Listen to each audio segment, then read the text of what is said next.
change for my family. Catherine becomes Queen Consort. In recognition of her own loyal public service, I know she will bring to the demands of her new role the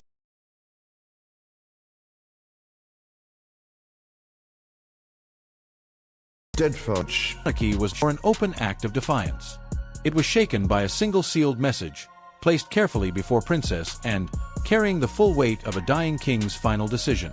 And when she revealed what it contained, the room fell into a silence that no royal aid, no rehearsed protocol, and no careful diplomatic language could soften. Prince William and Princess Catherine were no longer simply the monarchy's distant future. They were the answer King Charles had already chosen, quietly, deliberately, and without apology. Before we go any deeper into what this truly means for the royal family, make sure you subscribe so you never miss a single update. And held the sealed document with both hands.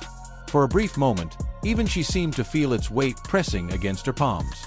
This was no casual note dashed off in passing. It was a sealed instruction, a private written command, preserved for a specific royal moment, and Charles had placed it in his sister's hands for one reason above all others. He trusted her not to bend. The crown it spoke of meant far more than jewels or ceremony. It meant the living authority of monarchy itself, that ancient, invisible weight passed from one sovereign to the next across centuries of history and sacrifice, and revealed the king's final wish during a private royal family briefing held at Windsor Castle. The meeting had been called specifically to contain uncertainty before uncertainty could take control of the room, the family, and ultimately the institution. William did not speak. He sat with his jaw set and his posture deliberately controlled, but the shock reached his eyes before he could conceal it. Catherine lowered her gaze slowly, not from weakness, but because she understood, even before and had finished reading, exactly what those words were taking from the quiet life she had protected so carefully. Anne's voice remained steady throughout. Yet every sentence landed with the force of something final and irrevocable. Charles had not simply written that the prince and princess should one day become king and queen. He had written that they must become the monarchy's necessary next chapter, because they had already begun carrying it in spirit long before they would ever carry it in name. Camilla did not move at first. Then, slowly and almost painfully, her hand tightened around the arm of her chair. That single gesture revealed what no prepared statement could ever cover. She had not been told the full force of the king's words in advance. She had not expected and to read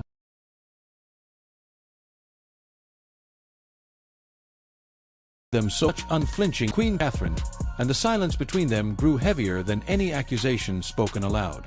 Charles had placed his deepest trust not in comfort, not in soft compromise, but in the two people he believed could steady the crown when sentiment alone was no longer enough, and finally lowered the message. But the damage had already become destiny. William looked as though a door had closed firmly behind him. Catherine seemed to understand that another lay in front of them both. Camilla remained still, wounded by what had been withheld, while Anne carried the quiet burden of being the one who had made it undeniable. The king's final wish had been spoken aloud. But before the family could fully grasp what Charles had truly chosen, they needed to confront the people standing closest to the crown, and the wounds each of them had carried into that room. Every royal crisis has faces behind it. This one had four that mattered most. And the unflinching witness. William, the son, suddenly handed his father's greatest burden. Catherine, the woman asked to become far more than a princess. And Camilla, the queen consort, forced to hear that the king's deepest confidence had been placed somewhere else. In that room, titles meant nothing. Reactions meant everything. Anne kept her eyes fixed on the message, but everyone understood she was carrying more than paper. The king's final instruction was a private order left by Charles to guide what should happen when the monarchy reached its most delicate and dangerous moment. He had placed that order in his sister's hands for a reason that required no explanation, and had never chased power. She was the one Charles believed would not bend, would not soften, and would not trade duty for the temporary comfort of an easier path. That mattered because this wish was not only about family feeling. It was about who would protect the crown when emotion, grief, and competing ambitions began pulling it apart. William felt the words settle over him like a sentence he had not asked to receive. The prince had spent years preparing for kingship in every formal and technical sense. but preparation was something altogether different from being pushed toward it by his father's final written command. He looked toward Catherine, and in that single glance there was pride, fear, and something that came very close to pain. She had stood beside him through storms before. But this was different. Catherine was not being celebrated as a supportive wife. She was being named as the woman Charles himself believed could help steady the monarchy at its most fragile hour. And that kind of trust carried a price no crown, however ancient or beautiful, could fully conceal. Camilla understood that price immediately. The queen consort did not need anyone to translate what the room had already made plain. If William and Catherine were now the emotional and strategic center of the king's final plan, then her own influence over the next royal chapter had been quietly reduced, before she had even been given the opportunity to respond. Camilla looked toward and once more, searching for some gentler meaning beneath the words. But Princess and offered none. Her sympathy was genuine. Her loyalty to Charles, however, was stronger. She had known this moment would wound the queen consort, and she had delivered it anyway, because Charles had chosen clarity over peace. Then and noticed the second sealed folder resting beside the first. That small detail changed the atmosphere in the room once again. One message had carried the king's heart. The other appeared to carry something far closer to power. William saw Anne's gaze shift and asked the question that had been building inside him since the first words were read. Had his father written this after one particular moment, one specific turning point that had changed his mind forever? And did not answer. Immediately, she only lowered her gaze, and that silence pulled everyone present back to the hidden moment the palace had tried desperately to forget, but could never fully erase. The king's final wish had not arrived from nowhere. It was born from a single moment, a ceremony meant to display unity that instead became the hour that exposed everything. Charles had watched that day with the eyes of a man searching for truth in the faces of the people closest to him. He saw who steadied the crown under pressure. He saw who fractured. And he saw who carried the public's trust without reaching for it, without performing it, without asking for any applause in return. After that day, nothing inside him remained undecided.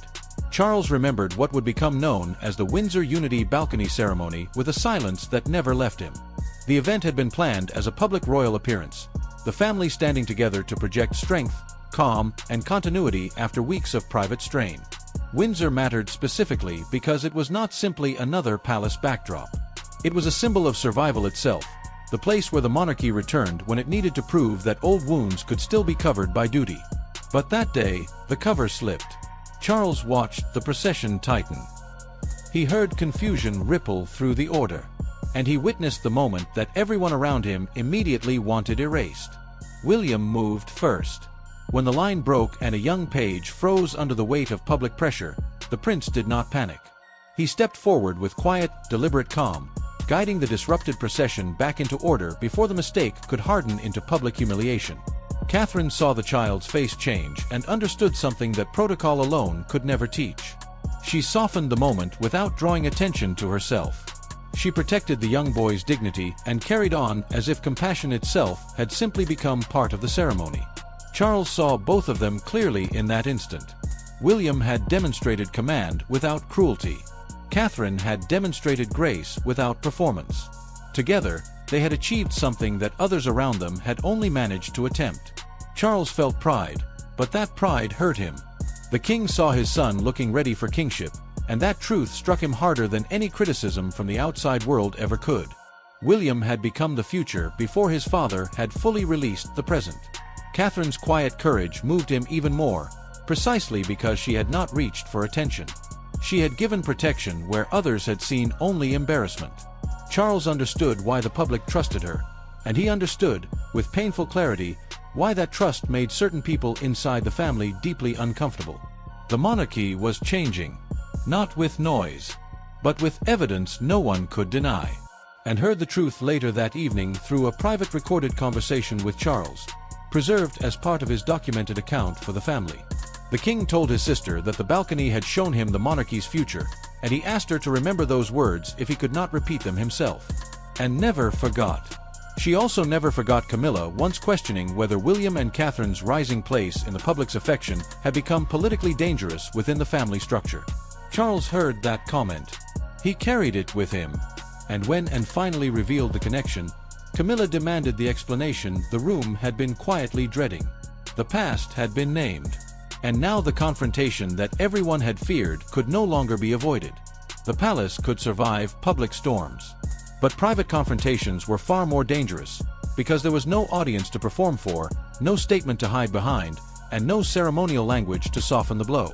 Behind a closed door, Anne and Camilla faced each other without aids, without protocol, and without anyone left to interrupt the truth. A chair scraped against the floor. A hand came to rest on the edge of a table. Then Camilla asked the question no one else had dared to speak aloud. Why had she not been trusted with the king's final wish? And did not answer quickly. She understood that the queen consort was not asking for comfort. She was asking why Charles had placed his deepest confidence somewhere else, and what that said about the years they had shared together. The Windsor briefing still hung over the room. That meeting had not shared the king's final wish like a family memory passed gently from hand to hand. It had been delivered like a command. And Camilla believed that her place beside Charles through decades of struggle and sacrifice should have earned her the right to know before and ever opened the folder. Camilla's voice stayed low, but the pain behind every word sharpened it into something impossible to ignore. She had stood beside Charles through years of public judgment, institutional silence, and relentless suspicion. She had endured the full cost of being close to the throne when that closeness was unwelcome. And now, in one quiet sitting room, she found herself pushed to the outer edge of his final trust. The queen consort was not wounded because William and Catherine had been praised. She was wounded because Anne had been chosen as the keeper of the message, while she had been left to hear it alongside everyone else. Anne felt the pain in the room, but she refused to dress it in softer language. Charles had not doubted Camilla's history with him. He had feared something else entirely. He had feared that love, loyalty, guilt, and competing pressures would crowd around his final instruction before it could reach the people it was truly meant for. He had needed someone who would protect the wish without negotiating it, someone who could stand completely outside the hunger of the moment. The words landed with weight. Camilla looked away, but she did not deny them. Then the second sealed folder returned to the conversation, like a shadow neither woman could step away from. Camilla asked whether it placed formal limits on her future role, and Anne's silence became more frightening than any direct answer could have been. Anne finally stepped back from the table. The room felt colder after her decision was made clear. Camilla remained seated, her pride quietly bruised and her influence suddenly uncertain. She had received the explanation she demanded. She had not received the comfort she had wanted. A royal wish can sound purely sentimental until the machinery behind it begins to move. The second folder changed everything. It did not shout. It did not accuse. It simply named responsibilities, transferred influence, and drew a clear line between ceremonial presence and future command. William read it once, then set it down with deliberate care. Catherine watched his face change, and knew in that moment that the crown had already shifted, quietly, irrevocably, and without ceremony. The second sealed folder was not another emotional message. It contained transition instructions, written directions outlining how royal duties, authority, and public responsibilities should begin moving from one generation to the next. Charles had not only entrusted his son with affection, he had entrusted him with command. Catherine understood the difference immediately. A blessing could be honored quietly, privately, and on one's own terms. A command had to be lived in public, watched by the nation, judged by the family, and carried even when the heart was not ready. And spoke with controlled clarity, and the room followed every word. Charles had framed the transition as protection, not punishment. He had wanted continuity, stability, and public confidence at a moment when the monarchy could not afford confusion or visible fracture, and made clear that the king believed William and Catherine had already become the safest bridge the institution had forward. The prince was to chair a private transition council, a small inner group designed to guide sensitive decisions before they reached the broader household. Catherine would be given direct influence over the monarchy's public-facing priorities, the causes, appearances, and gestures of connection that shaped how the institution reached ordinary lives. Catherine stayed composed, but the pressure reached her in silence. She understood exactly what public-facing authority meant in practice. Every charity visit, every carefully worded statement, Every display of calm under pressure would no longer be seen as support for William. It would be read as part of the monarchy's survival plan. The princess feared been contained, and Charles had drawn that line himself. Then the first consequence arrived. Palace staff received the order to prepare a revised royal schedule under William and Catherine's direction. Everyone inside the household understood immediately what that meant. The king's wish had left the page. It had entered the working life of the palace. The first signs of change were small, but no one inside the palace missed them. A meeting moved rooms. A briefing list was rewritten. A private secretary hesitated before using William's name first, and then didn't hesitate again. Somewhere in the quiet, intricate machinery of monarchy, the old order exhaled its final breath. Catherine saw the revised schedule, touched the page, and understood that Charles's wish had already begun reshaping their daily lives in ways they would not be able to reverse. William felt the shift before anyone dared to describe it aloud. Senior aides began turning toward the prince at the opening of each discussion, waiting for his judgment before anyone else shaped the direction of the room. The transition instructions were no longer words preserved inside a folder. They had become operational, put into daily palace action through schedules, meetings, appointments, and decisions. Charles's wish had crossed the line from private feeling into royal function. The king had not only named trust. He had changed the working order of the house, and watched the first phase with a discipline that made hesitation dangerous. She knew how easily powerful wishes could be delayed, softened, or quietly buried beneath layers of polite language. The princess made certain that did not happen. Every redirected briefing carried meaning. Every revised list confirmed that William and Catherine were no longer waiting at the edge of the future. They were being moved to its center. Catherine held the revised schedule and felt something close to sadness rise before pride could reach her. She saw the names, the times, the duties, the consultations, and she understood what each one would take from the life she had guarded so carefully for so long. More duty meant more distance. More public trust meant less private peace. William saw her hand pause on the page. He understood that the same wish that elevated them was also taking something away. The monarchy was gaining strength, but their family would pay the quiet price. Camilla received her own